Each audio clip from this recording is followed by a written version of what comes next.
We dismiss history at our peril. Liberty Nation Radio with Mark Angelides. Yet again, we see statehood for Washington, D.C. has become an issue. And with the Supreme Court making another ruling on this issue, we have to ask some serious questions about the proposition's future. Well, to dive into this and more legal shenanigans, we're once again joined by constitutional lawyer, man about town, and host of the Uprising podcast, Mr. Scott D. Cosenza, Esquire. Welcome back, Scott. Hi, Mark. Pleasure to be here.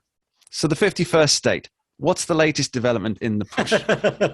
There is no 51st state.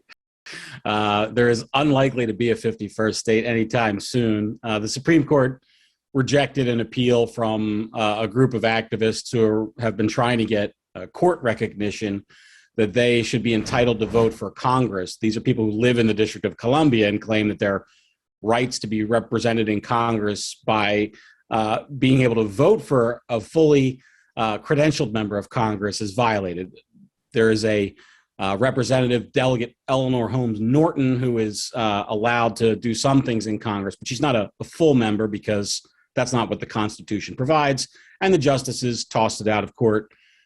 This was not, it's important to recall, not a full hearing. The justices did not grant this argument the purchase of a really strong legal argument. These people have lost it at every level, and now they will not be heard by the Supreme Court. Well, that's the thing, right? It seems quite ludicrous when it's apparent to everybody that this is about gaining an inbuilt advantage in Congress for Democrats. That's the root of it, and it's quite silly to argue otherwise, I'd guess. But those extra seats, should they materialize, they are going straight to the Dems. But why isn't the argument being made about just handing the land that doesn't hold the government buildings within Washington, D.C., back to Maryland, who gifted it to the United States government in the first place on the condition that it wouldn't become a voting area?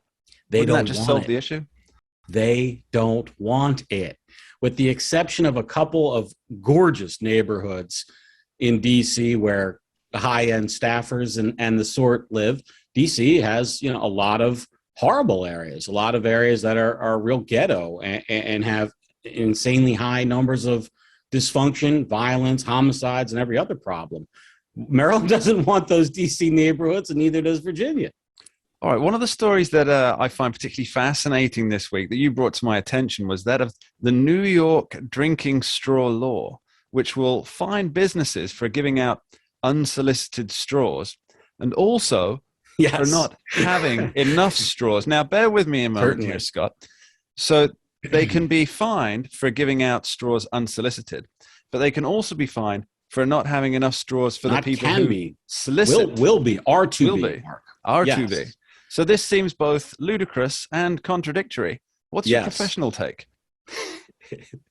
That is it. Ludicrous and contradictory. There you go. That will hold up in the next court of law. They hate business so much in New York. It's just a miracle that anything gets done there. That you've laid it out perfectly. They have to have straws on hand for anybody who requests them, and absolutely cannot give straws or indicate they have straws to give to people who don't request them. And it's a fine to give somebody a straw who hasn't requested one. It's a fine to ask somebody why they want a straw if they request one, and also to not have one on hand for them. And yet, Mark, they also have to have special receptacles designed to dispose of the straws and the other straws that they're supposed to have on hand, which are these recyclable straws. They're required and to have a special receptacle for those. And any failure to meet them will result in fines. And of course, it's going to be low-hanging fruit for the city inspectors in New York to just walk into any place, that hasn't gotten the memo yet. They get a drinking straw with their drink, and now the business owner has fines. So it wasn't announced in the national news that New York had solved all of its crime, debt, homelessness, and drug addiction problems, so they could start dealing on this. Why wasn't that covered in the papers, Scott? You know what? I love that, and also reject it entirely. And what I mean by that is this isn't a problem that should even be gotten to if there were no crime in New York. The idea that somehow it's entirely based on the false notion. There was a child who produced this drinking straw, quote unquote, study, and I really shouldn't even use that words, that disclosed how many drinking straws were like thrown away in this country, and it grossly overestimated by a geometric factor, which kind of motivated these drinking straw bans. Meanwhile, the amount of plastic that it contributes to, sort of our waste load or in the oceans or whatever, is absolutely minuscule. The science doesn't support it. It's just another attempt for people to feel good about doing something and imposing a burden on business owners.